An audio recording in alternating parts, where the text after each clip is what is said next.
If one had to choose humanity's greatest and most mysterious architectural achievement, the pyramids of Giza would be an outstanding candidate. Along with the Sphinx, the Great Pyramids of Egypt are favorite subjects for movies, adventure stories, and horror tales. The Giza Pyramid is claimed to have been built at least 12,000 years ago, at a time before the ancient Egyptians, and it is very possibly the work of a prehistoric civilization that existed before them. To this day, there has been no official, complete, and accurate answer to the mysteries of the pyramid. It is no coincidence that among the 7 wonders of the ancient world, the Giza Pyramid stands in the highest position and is the last wonder still remaining today. And as always, before we dive in, to help the ADB Mysteries channel grow, please give us a like and subscribe if you haven't already. Now, let's begin.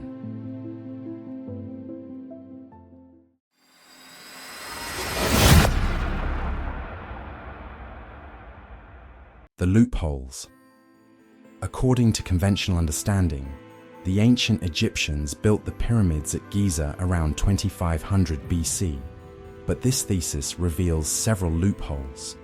First, according to scientific estimates, the Egyptians would have had to use about 4 million stone blocks, with an average weight of 2 to 4 tons each. Some blocks even have a weight of up to 15 tons. In the midst of a vast sea of sand, how could the ancient Egyptians have transported these massive blocks to build such colossal pyramids? Many different hypotheses and speculations have been proposed to explain this mystery, but from an architectural and construction perspective, these methods are not truly convincing. Second, the Giza Pyramid complex was also designed and built in a completely different manner. They have no internal support frames. Instead, the precisely measured stone blocks themselves create the stability and durability of the pyramid. These pyramids also lack religious symbols or hieroglyphs inside, raising doubts that they were built by the ancient Egyptians who always carved characters in their tombs. Furthermore, while the pyramid appears to have 4 faces at first glance, it actually has 8. The Giza Pyramid has a concavity running down from its apex to its base at about 0.5 to 1 degree. The bisected faces create a special pyramid surface with 8 unusual sides. This is a technique that would be difficult to replicate, even with modern science and technology. Third, the location of the Giza Pyramid complex is extremely special. It lies precisely at the intersection of the Earth's longest lines of latitude and longitude. This means the Giza Pyramid is located at the center of the planet's landmass. Furthermore, the 3 largest pyramids, Khufu, Khafra, and Menkaure, not only align perfectly with each other on the ground, but they also align with the 3 stars in the belt of the Orion constellation. Astronomers have also pointed out that the Giza complex is oriented precisely to true north. To this day, despite being built thousands of years ago, it remains the most accurately north-oriented structure in the world. The question is, how could ancient people, more than 2,000 years ago, possess such an advanced level of positioning and astronomical observation? A new hypothesis.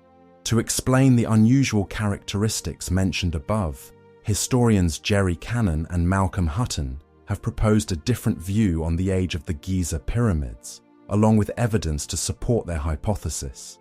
They argue that the Great Sphinx of Giza, which stands before the pyramids, must have been carved from a natural rock formation before the area was covered by sand.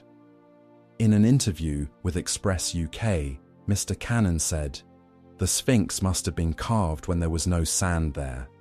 You cannot carve a rock when it is under the sand." The time that fits this criterion is around 12,000 years ago, and the ancient Egyptians were not there at that time. Moreover, Archaeologists discovered a 3-meter thick sedimentary layer around the pyramid's base, containing numerous fossilized seashells dating back nearly 11,600 years. These findings suggest that the pyramids and the Sphinx must have been built at least 12,000 years ago and may have existed there before the beginning of the Ice Age. This significant time discrepancy also means that the giant tombs were not built by the ancient Egyptians. It should be added that according to world civilization history books, it was discovered that when rusty coins are placed inside the pyramid, they reportedly become shiny again after more than a month. Or, if a glass of fresh milk is placed inside, its color and taste do not change after a month. Fresh fruit brought inside remains fresh for half a month, without dehydrating or wilting. Therefore, it is highly possible that the ancient Egyptians simply discovered the structure's excellent preservation capabilities, and thus brought their mummies inside. They may have later studied, researched, and built some smaller versions. An interesting point to mention is that archaeologists have discovered many giant skeletons and skulls around the world dating back 12,500 years, the same period the Great Pyramid is thought to have been built. Their height when alive is estimated to be between 4 and 12 meters. At this height, building the colossal pyramids would seem to be as simple as us building skyscrapers today. So who built this structure? Regarding this issue, the two historians believe these enormous structures may have been built long ago by an advanced ancient civilization that existed somewhere in the region, perhaps Atlantis, which was ultimately destroyed by a great flood. Cannon stated, "I have done some research and found a connection between the pyramids and a sunken continent. It could be Atlantis. When Atlantis sank, they dispersed everywhere. Perhaps one group went to Egypt, and of course, they had the technological proficiency and capability to build the pyramids as we see them. No one else could have done this. It requires very high technology. The 3 smaller pyramids at Giza might have been built by the Egyptians because they are humanly buildable.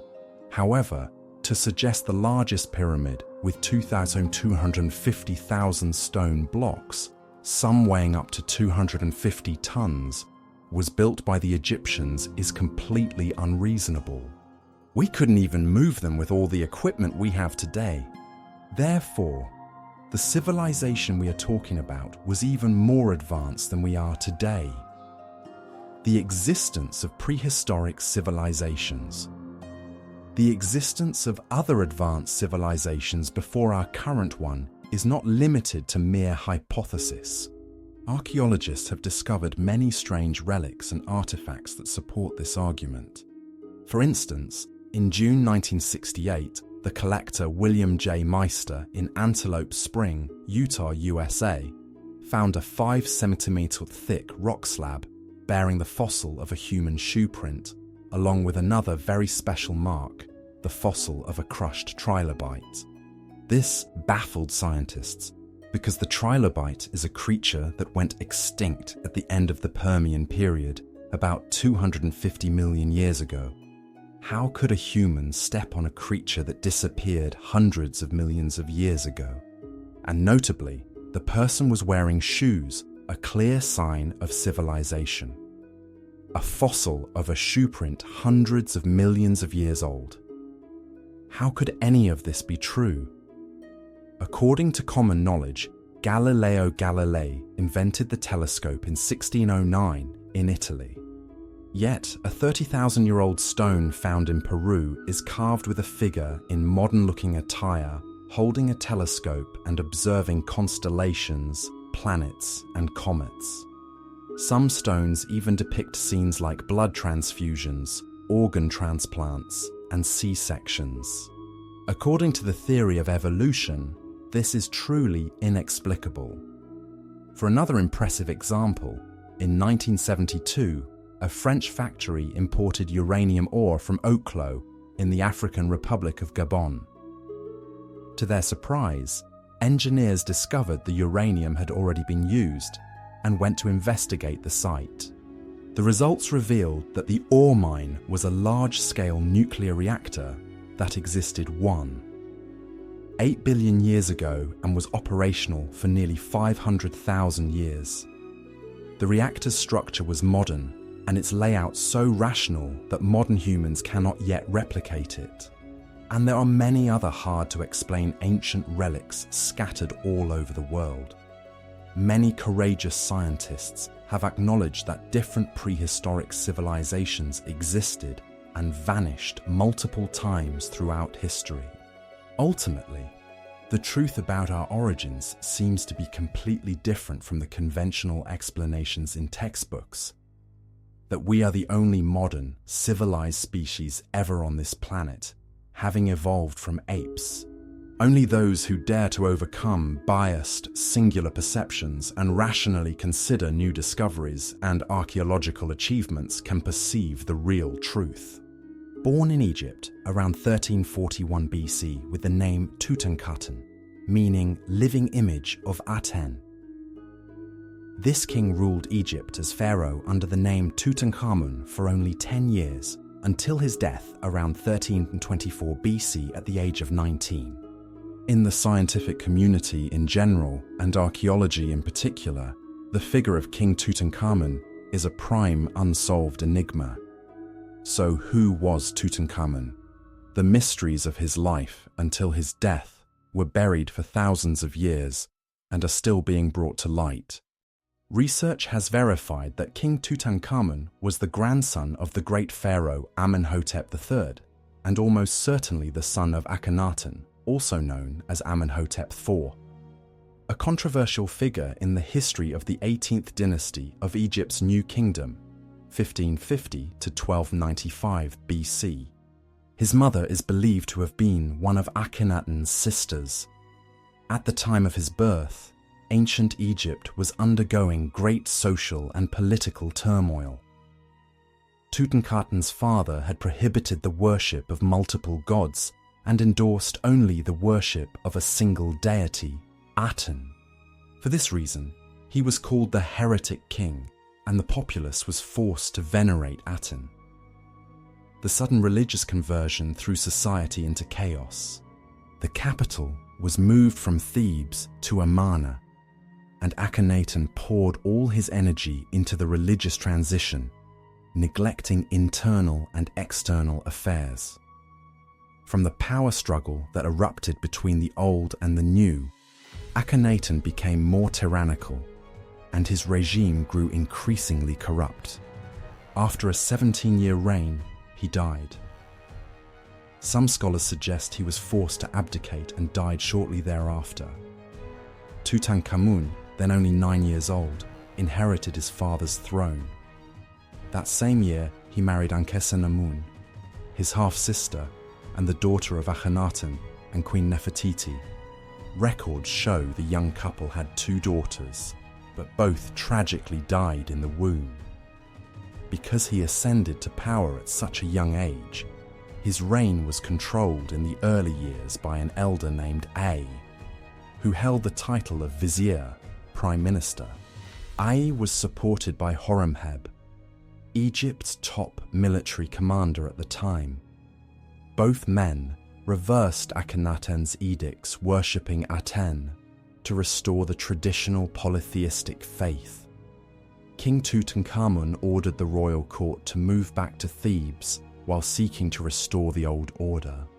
Hoping the gods would once again show favor to Egypt, he ordered the repair of holy sites and continued construction at the Karnak temple. The red granite lions at Soleb were also overseen by him. While foreign policy had been neglected during his father Akhenaten's reign, Pharaoh Tutankhamun sought to restore it and succeeded. After his death, King Tutankhamun was mummified according to Egyptian religious tradition, as they believed the royal body should be preserved to be carried to the afterlife. There have been many theories about the death of this great pharaoh. He had a tall stature but a frail physique, with a debilitating bone disease in his left foot. One view is that this was because Tutankhamun was a child of incest within the Egyptian royal family. DNA tests published in 2010 showed his parents were brother and sister. Furthermore, Tutankhamun's remains revealed a hole in the back of his skull. Some historians concluded the young king might have been assassinated, but recent examinations have refuted that hypothesis, suggesting the hole was actually created during the mummification process. A 1995 CT scan also showed the king had a broken left leg, which became infected. DNA from his mummy revealed evidence of malaria. All of these factors could have contributed to his early death. Subsequently, numerous archaeologists continued to search for the answer to Tutankhamun's death, which in turn opened the story of the curse of the Pharaohs. Some analysts claim the hieroglyphs on the tomb walls promised a painful death to anyone who disturbed King Tutankhamun. Reportedly, more than 10 members of the expedition teams died of unknown causes, with most attributing it to the curse of Tutankhamun. In early 1923, the British archaeologist Howard Carter, along with his financial backer George Herbert, Lord Carnarvon, ceremonially opened the tomb of Pharaoh Tutankhamun in the Valley of the Kings in Egypt. 2 months later, Carnarvon died of blood poisoning from an infected mosquito bite on his cheek. The press speculated he was a victim of the mysterious curse. Some experts offered a scientific explanation, saying Carnarvon's death might be related to toxins inside Tutankhamun's tomb. Accordingly, some ancient mummies have been shown to carry potentially dangerous molds.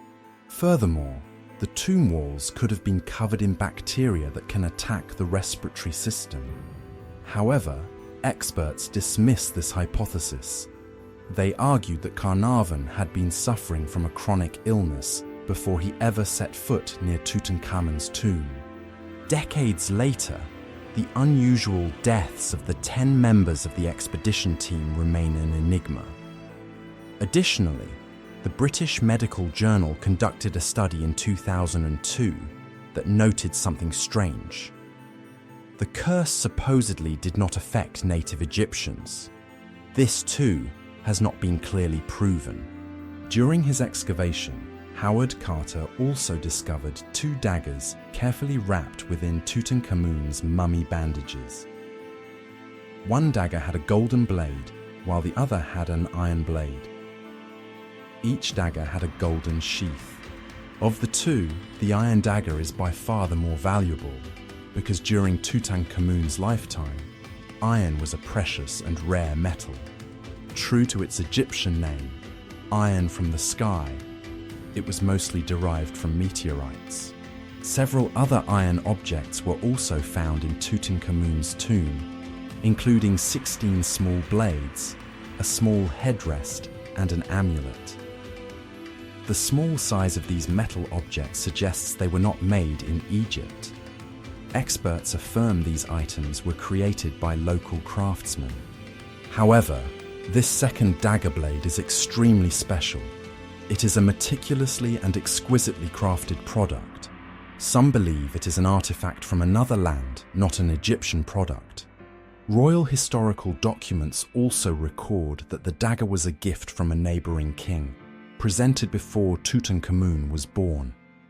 It was placed in a prominent position, leading some to believe this dagger was even used in Tutankhamun's mummification ceremony. Later, when researchers looked at King Tutankhamun's famous golden death mask, they saw a young man with idealized features, a strong jaw, full lips, high cheekbones, and royal eyebrows. According to a report by the Daily Mail, thanks to 3D imaging, the truth was finally unwrapped. King Tutankhamun's body underwent a virtual autopsy using CT technology, genetic analysis, and over 2,000 digital scans. Scientists spent considerable effort reconstructing his face to check the hypothesis that he had been injured in the face during a fatal chariot accident or had been murdered. A new study has shown that King Tutankhamun was born with genetic deformities that made it physically impossible for him to participate in chariot racing. Scientists revealed that Pharaoh Tutankhamun was frail, with misshapen hips.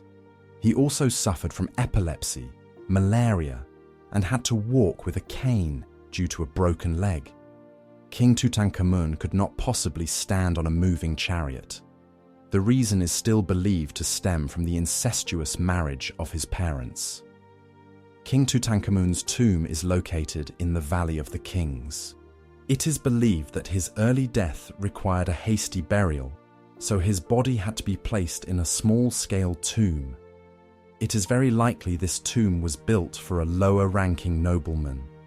70 days after his death, Tutankhamun's body was laid to rest and the tomb was sealed.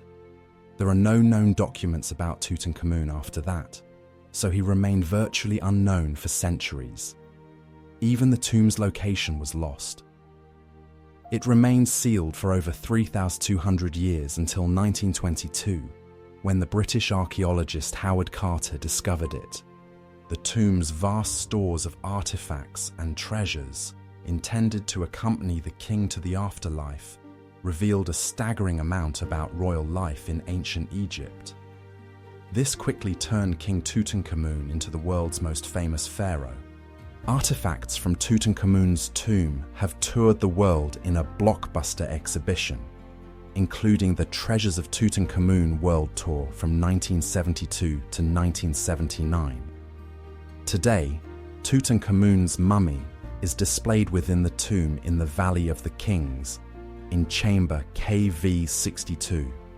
His nested coffins have been replaced by a special glass case. Though thousands of years have passed, the mystery of King Tutankhamun continues to be a question awaiting an answer. If it is difficult to say who ultimately built the pyramids that puzzle us so, the scientific and technical knowledge contained within them is so profound that it inspires even greater awe. But approaching and exploring the pyramids is no simple matter.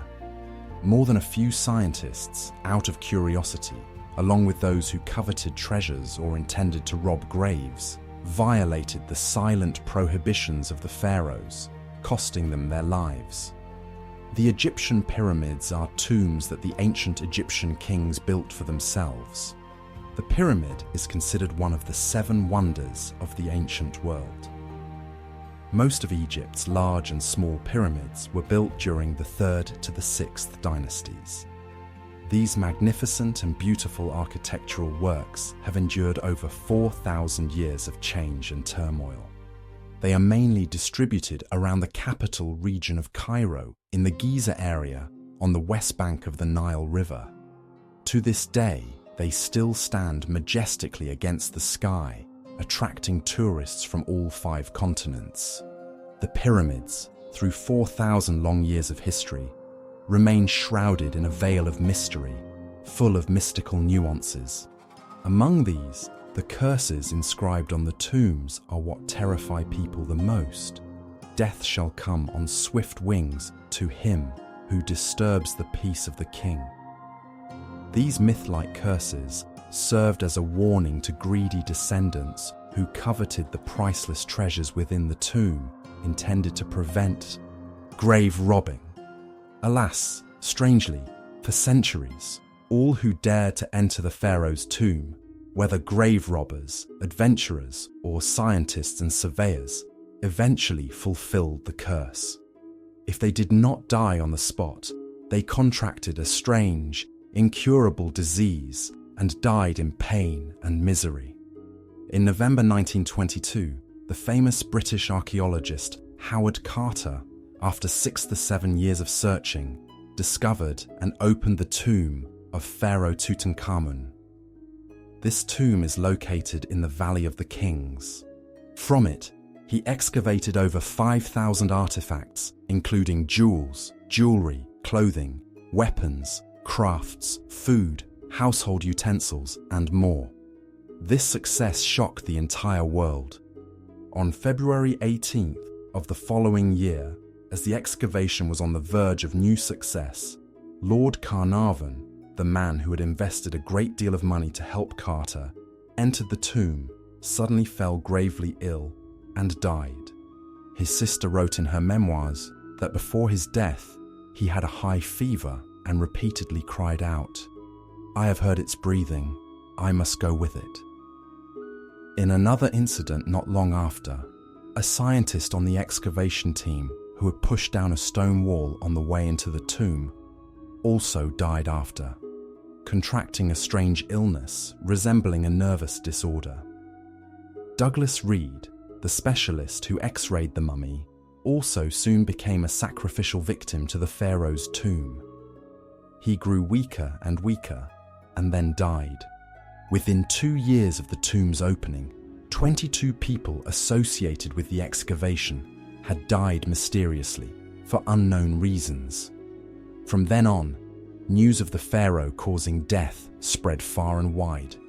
The curse on the tomb only increased the panic and fear. In 1924, an Egyptian biologist with British citizenship led several curious people into the tomb. What terrified people was that after returning from the visit, he hanged himself. Before his death, he bit his fingertip and wrote a letter stating that his death was caused by the pharaoh's tomb curse. He was deeply remorseful and had to take this regret to meet God. What caused even more astonishment and confusion was the death of the director of the Cairo Museum, Gamal Merez. Mr. Gamal had never believed the pharaoh's tomb curse could be real. He boldly declared, "All my life I have been in contact with mummies for many years, and I am an Egyptian. Haven't I been living perfectly healthily?"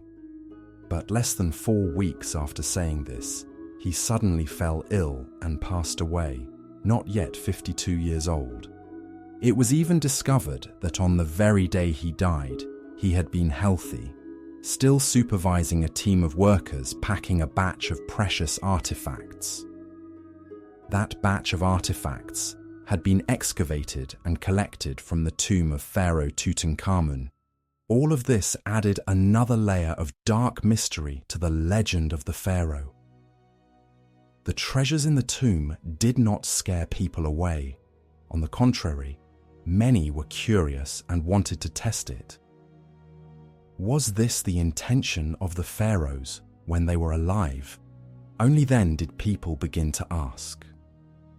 What was the cause of death for those who interacted with the Egyptian pharaoh's pyramid? Were the curses on the pharaoh's tomb truly so potent? One perspective suggests that on the walls of the passages in the tomb, there is a layer of pink, yellowish green, and grey powder, possibly a layer that produces deadly radiation. It is said to emit lethal substances. Other scientists believe that the civilization of the ancient Egyptians had reached a level where they could use insects with extremely strong venom or highly toxic substances as weapons to protect the rulers' tombs from intruders. In the last 10 years, some scientists have had the idea of using biology to explain it. Dr. Ezzeddin Taha, a biologist and professor of medicine at Cairo University, said in 1963, based on the results of his regular tests on archaeologists and staff, he found that all those who had entered the tomb carried a toxic pathogen from the tomb on their bodies. And because of this infection, these people would develop respiratory inflammation, eventually leading to suffocation and death. But why can these pathogens live so tenaciously and fiercely in the tomb? How can they live for 4,000 years in the mummies? Even scientists cannot explain it. In 1983, a French doctor named Philippon, after many years of research, concluded that the cause of death was an allergic reaction to the harmful bacteria by the excavators and visitors. Many disease symptoms were detected in these people. She explained that after the ancient Egyptian pharaohs died, they were buried with gold, silver, jewels, and clothes, as well as a lot of fruits and foods. These fruits and foods, after rotting for hundreds or thousands of years, generated toxic bacteria invisible to the naked eye. These bacteria clung to the tomb, and anyone who inhaled that toxic air would develop acute lung disease. The Professor Dominique, who crawled into the newly excavated tomb to copy inscriptions, which were still full of toxic fumes, was infected and died. To date, this doctor's explanation is considered the most plausible. But what about the curses on the pharaoh's tomb? This still awaits further research from scientists. Even more recently, scientists have discovered issues related to so-called pyramid power. We cannot guess the truth of this. Other scientists have hypothesized that the so-called curse of the pharaoh might stem from the structure of the pyramid itself. The design of the tomb and its passages might generate, concentrate, and emit radiation, magnetic vibrations, and energy waves, or form some kind of physical field. That is, the magical pyramid power we introduced in the first part is at work. So, what is right and what is wrong? Everyone has their own interpretation, but unlocking the secret of the curses seems far from simple, at least for now. Humanity has spent countless reams of paper discussing the ancient Great Pyramid of Giza, a place located in the land of Egypt, hiding many undeciphered secrets. To this day, after just one night spent in the king's chamber inside the pyramid, even a brave and brilliant general like Napoleon emerged pale and shaken. This story has truly piqued the curiosity of scientists. What exactly happened that night? Please continue to follow the video right after this. Let us return to 1798.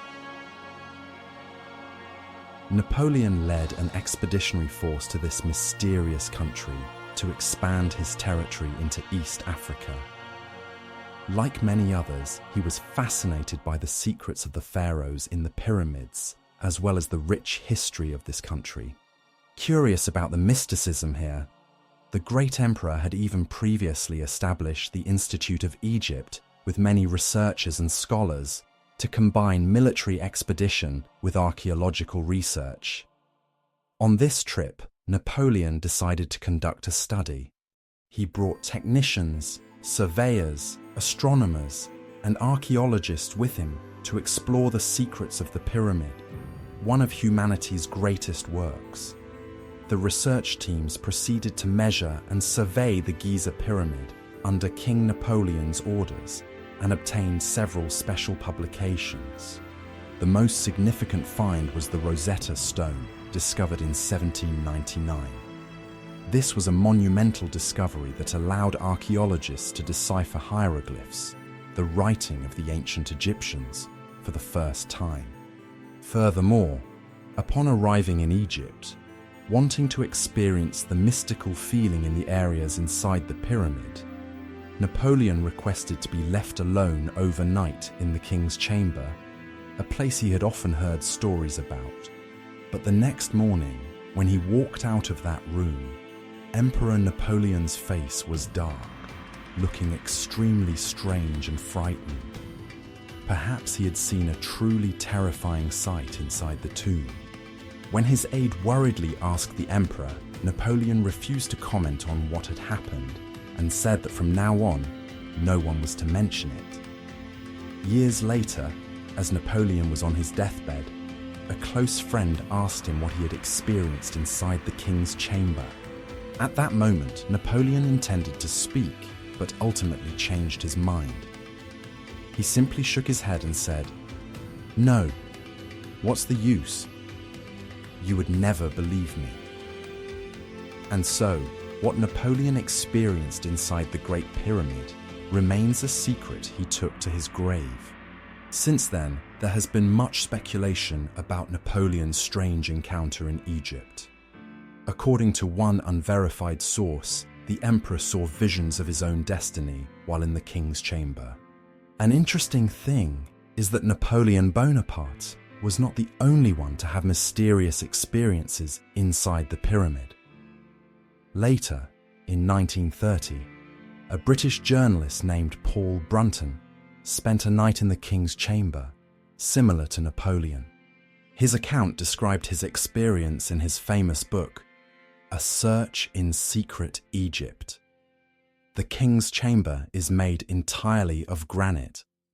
That night, he sat on a stone slab with only a small candle lit. The night grew darker with a thick blackness, leaving only the flickering candlelight and an oppressive silence enveloping the room. At this point, he began to see ghostly apparitions lingering around him. Although terrified, he was determined to stay until the end. These phantoms quickly disappeared, but what happened next was even more frightening. He gradually felt his body becoming paralyzed, unable to move. Just then, figures in ceremonial robes, looking like priests, began to appear. These phantoms led him to a secret room inside the pyramid, which they called the Hall of Learning. There, he felt his soul slowly leave his body and enter a realm beyond death, what he described as an out-of-body experience. He said he could see a silver cord connecting his inanimate body to his hovering soul, while his body lay motionless on the floor. The ancient guides also told him all about the Great Pyramid, saying it was built during the 4th dynasty, from 2580 to 2560 BC, marking the return of the Atlanteans. Perhaps a brilliant civilization from legend truly existed. However, before the cataclysm arrived, a great flood sank this continent to the bottom of the sea thousands of years ago, just as Plato described. In addition, he was given a tour and told all the secrets hidden in the rooms inside the pyramid. After all these surprises, he revived the next morning. The events of the night felt so real that he believed the priests he met truly lived inside the pyramid.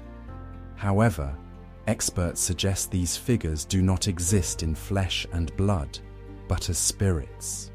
They come to affirm to humanity that there is life after death. If this theory is correct, it would prove that the soul is real. When we die, the physical body decays, but the soul lives forever. However, for the soul to remain intact, the body must also be well preserved. Perhaps this is why the ancient Egyptians placed the pharaohs' tombs inside the pyramids, a place discovered to have ideal preservation conditions. Scientists later studied the sarcophagus in this room, which is a granite slab, also called a spirit stone, the very place where Napoleon and Brunton sat. They detected an electrical field existing there. Furthermore, a former NASA consultant, Richard Hoagland, detected radiation in a room behind the king's chamber.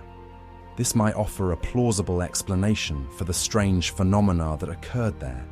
Not only that, but the dating results of this radiation show the upper part of the pyramid is 1,000 years older than the bottom part. Many theories and debates erupted. Some speculated that the top of the pyramid was built first, originally in an inverted position, and then, thanks to some advanced technology, the pyramid was placed in its current position. In reality, the cause of these phenomena inside the pyramid has not been clearly explained. All the answers are just speculation. The secrets of the Egyptian pyramids remain a huge question mark for the entire world. Later, a Scottish journalist, Lewis Spence, who was also a scholar of the occult sciences with works on Atlantis, lost worlds, ancient mysteries, and ancient mystical traditions, explored the Great Pyramid of Giza. He found it was also a repository of prophecies and predictions. Lewis Spence wrote that, according to scientists who found evidence for the prophecies, all major events in human history were hidden in the charts and data derived from numbers like the dimensions of the sides, perimeter, and structures like boundary lines and diagonals inside the pyramid. Several experts have also studied these prophecies, including David Davidson, a structural engineer. He spent 25 years studying the great and mysterious Giza pyramid. Davidson's research and investigative results were published in the book The Great Pyramid: Its Divine Message. In it, he illustrated his findings through 80 pages of diagrams and 97 tables on archaeology, history, and astronomical star charts to prove the accuracy of the pyramid prophecies he discovered. Another scientist who also claimed to have found evidence for the prophecies within the Great Pyramid was the astronomer Professor John Greaves of Oxford University, who studied the Great Pyramid in 1637. Professor John Greaves and Colonel Howard Vyse also spent their entire personal fortunes researching this topic. One cannot overlook the awareness that the ancient Egyptians had regarding pole shifts. The belief that the Giza pyramids were constructed to align with the Earth's axis, or more precisely, to point to the Earth's North Pole. However, over the ages, this pole has not remained constant. In the past, the North Star was Thuban in the constellation Draco. Today, the best candidate is Polaris in the constellation Ursa Minor, and in the future, it will be Vega. The North Star is considered the center of force, where the soul flies after completing its evolution in the solar system. Are these calculations related to the souls that are said to inhabit this Great Pyramid? Please share your views in the comments section below. We will continue to discuss this together. For now, goodbye and see you again.